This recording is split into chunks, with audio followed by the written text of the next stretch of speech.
Europe 1 Soir. 19h, 21h. Stéphanie Demuruc.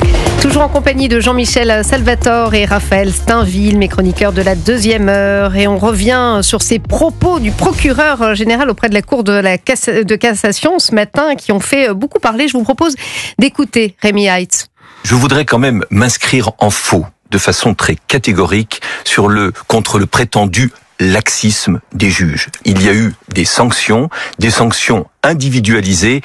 La difficulté dans ce type d'affaires, c'est qu'il y a un décalage très fort entre les images de ces violences vues à la télévision et parfois la réalité des faits que l'on reproche. Ce qu'on juge, c'est une personne, un homme ou une femme qui se trouve dans le box et à qui on impute un fait ou des faits précis, parfois d'ailleurs avec des difficultés de preuve parce que les enquêtes sont conduites dans des délais très courts et parfois les preuves sont relativement légères. Et donc c'est cette réalité-là qu'il faut bien comprendre. Oui, Rémi Heitz, interrogé sur France Inter, en marge évidemment des violences qui se sont produites en marge de la victoire du PSG en Ligue des Champions. Jean-Michel Salvatore, un procureur décalé avec en tout cas l'opinion publique. Oui, moi je pense qu'en fait c'est un aveu d'impuissance. Il se rend compte que finalement la justice n'est plus en état de combattre et de juger tous les auteurs de ce type de méfaits. Je pense que là, très clairement, à la fois Rémi Heitz et la justice est vraiment sur la défensive parce qu'il voit bien que les apparences se sont contre eux. C'est-à-dire que d'un côté, on a des images incroyablement violentes, et puis d'un autre côté, on se rend compte que finalement, la culture de l'excuse est toujours la culture qui domine dans les tribunaux, que vous avez très peu de gens qui sont allés en prison, que la plupart ont écopé de sursis ou écopé de mesures d'intérêt général. Il dit que le sursis est efficace parce que ça évite la récidive. Il n'estime pas que ça soit une mesure laxiste, le procureur général. Oui, moi je pense que si vous voulez, là, la justice joue vraiment sa crédibilité, et c'est d'ailleurs pour ça qu'il commence à y avoir un vrai débat sur la politique pénale, parce que au fond, si vous voulez, la politique pénale qui domine depuis Robert Badinter, Robert Badinter, ministre de la Justice, c'était de dire qu'il fallait éviter absolument la prison, parce qu'on considérait que la prison était pire que le mal finalement, et que un primo-délinquant qui rentrait en prison risquait de sortir encore plus... Rémi Heitz le rappelle, près de 200% de taux d'occupation dans les maisons d'arrêt. Il le dit, il en parle de ça, Raphaël Steinville, de cette contradiction. On lui dit de remettre les gens dehors et en même temps, on le reproche de laxisme. C'est là où il faut malgré tout pouvoir entendre ce que dit Rémi Heitz. Alors bien sûr, il y a une partie de la magistrature qui est idéologisée, qui préférera toujours finalement être assez doux avec un certain nombre de personnes plutôt que d'être implacable. Moi j'ai le souvenir, et ça a été rappelé très récemment par Éric Ciotti, on a un boulanger parce qu'il avait travaillé le 1er mai qui doit 7500 € d'amende à la justice, quand un casseur qui s'en est pris aux forces de l'ordre, qui a acheté des mortiers sur des policiers, n'écope que 500 €. Il y a un décalage absolument brutal. Oui. Pour autant, et j'en reviens à ce contexte, c'est qu'on a une embolie du système judiciaire. C'est-à-dire que le politique aujourd'hui peut parader et dire que les juges sont laxistes. La vérité, c'est que les politiques ont préparé, ont installé l'idée que la justice ne pouvait plus rien faire. Quand les prisons sont suroccupées, en fait, c'est une sous-dotation carcérale, parce que et Gérald Darmanin et Bruno Retailleau et un certain nombre de politiques depuis des années n'ont pas fait les efforts nécessaires il va être auditionné d'ailleurs, Bruno Retailleau avec Laurent Nunez pour répondre justement de ces violences. Oui, mais selon vous, ils ont une part de responsabilité? Non, mais c'est la classe politique depuis des années. Lorsque à chaque présidentielle, on annonce sur des chiffres de prison et qu'ils ne sont jamais, qu'on n'arrive pas à faire sortir de terre la moindre place de prison, en tout cas pas de manière suffisante, c'est un problème parce que ça paralyse après l'action de la justice. C'est pour ça qu'ils en sont, d'une certaine manière, condamnés à des peines de prison avec sursis. Et je dis ça d'autant plus volontiers, c'est que on a des injonctions contradictoires entre le politique qui demande toujours plus de fermeté et l'impossibilité de mettre en prison ferme des personnes qui mériteraient de l'être. Justement, avant de vous donner... Allez-y, Jean-Michel Salvatore. Justement, Raphaël, moi je pense que s'il n'y a pas ce courage politique parmi les hommes politiques précisément à construire des prisons, c'est que précisément ils sont victimes de cette idéologie pénale qui consiste à dire il vaut mieux tout faire plutôt que de mettre des jeunes en prison. Et c'est vraiment ce qu'a fait Christine Taubira quand elle était ministre de la Justice. C'est vraiment l'éducatif et donc c'était la prévention avant tout. Et là, on est en train de pour se les rendre mineurs, compte, en tout cas. et on est en train de se rendre compte qu'au fond, c'est peut-être pas la bonne solution parce que dans certains pays du nord de l'Europe, par exemple, à partir du moment où vous incarcérez immédiatement, vous coupez d'une certaine façon la carrière d'un primo-délinquant. C'est ce que souhaite Bruno Retailleau.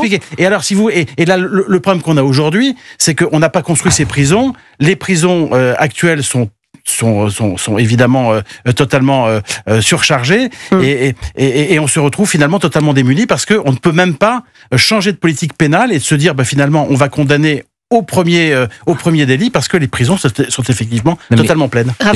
Jean-Michel, on peut revenir à Christiane Taubira, mais Emmanuel Macron en 2017 nous promet 15 000 places c'est la même prison. chose, Raphaël. 8 ans plus tard, nous n'en avons que 5 000.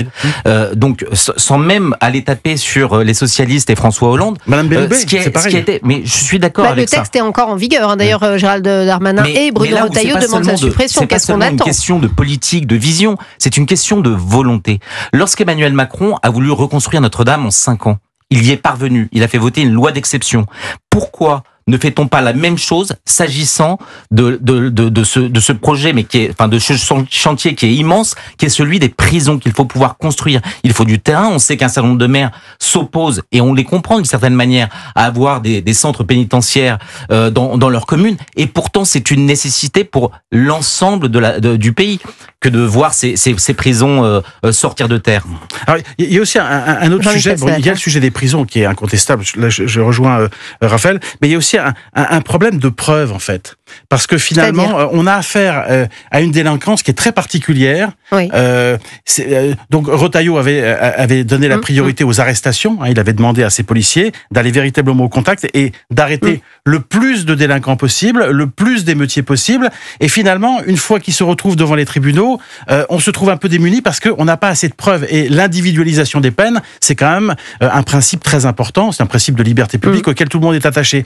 Et c'est pour ça d'ailleurs que ressurgit ce sujet sur la reconnaissance faciale, parce que la reconnaissance faciale permettrait une individualisation des peines et permettrait de confondre les émeutiers et de les mettre en face de ce qu'ils ont fait. Vous êtes donc d'accord avec Christian Estrosi, un maire Horizon de Nice, qui a dénoncé d'ailleurs la CNIL, la Commission nationale de l'informatique et des libertés, qui exige donc l'arrêt de la vidéosurveillance dans sa ville. Il était l'invité de Sonia Mabrouk sur CNews Europe ce matin. Écoutez. Il faut se débarrasser de cette institution poussiéreuse. Vous vous rendez compte qu'elle s'appuie sur une loi qui s'appelle Informatique et Liberté, 1978. Mais elle existe. 1978. C'est parlementaire. L'époque du Minitel. Aujourd'hui, vous prenez votre téléphone, vous utilisez la reconnaissance faciale, puisque monsieur Xi Jinping ou monsieur Trump vous surveillent toute la journée. Et en France, on s'interdit d'utiliser des armes où on puisse mettre simplement les fichiers des personnes dangereuses dans un logiciel dont je dispose et qui permettrait de pouvoir immédiatement détecter quelqu'un qui est sur le point de commettre ou qui est en train de commettre un délit, un crime quelque part. Eh bien, je dis que cette institution se met hors des clous des libertés individuelles.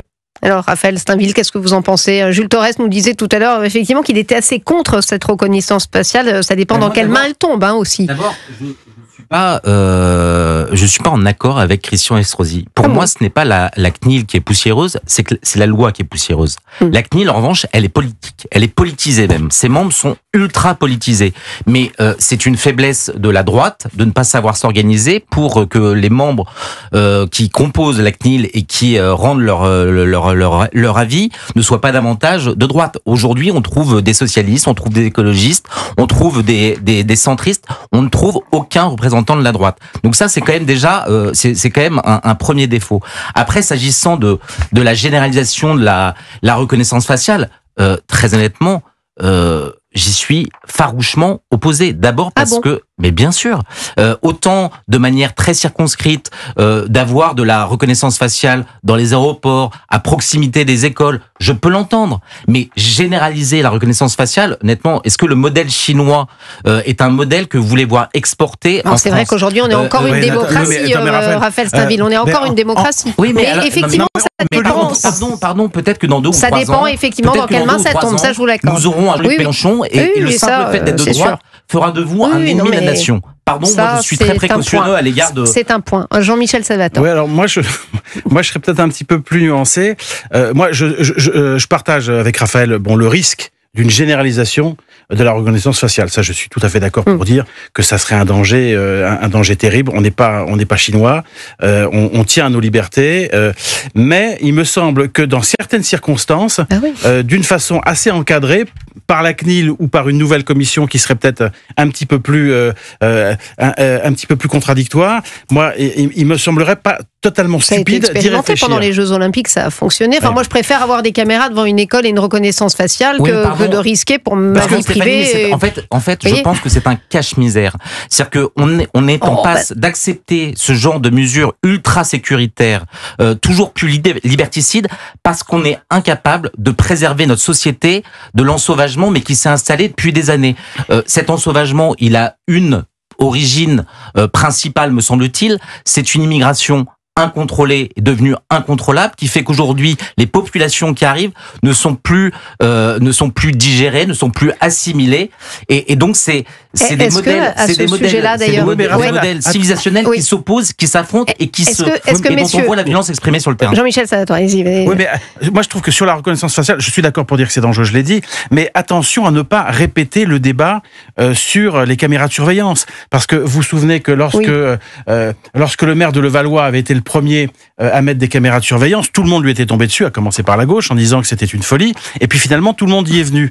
Et donc je pense que... mais c'est pas du tout la même chose. Bien sûr que c'est pas la même chose. Mais attention, mais moi je trouve que je trouve que c'est quand même une technologie qui permettrait... La reconnaissance faciale, on reconnaît une personne et les caméras, effectivement, on capte des mouvements. Dans des situations très particulières, dans des situations d'émeute, etc., moi je trouve que ça se regarde, en tout cas, ça mérite en tout cas réflexion. Mais elle est déjà en cours. Effectivement, les caméras algorithmiques en France sont déjà en cours. Elles sont certes encadrées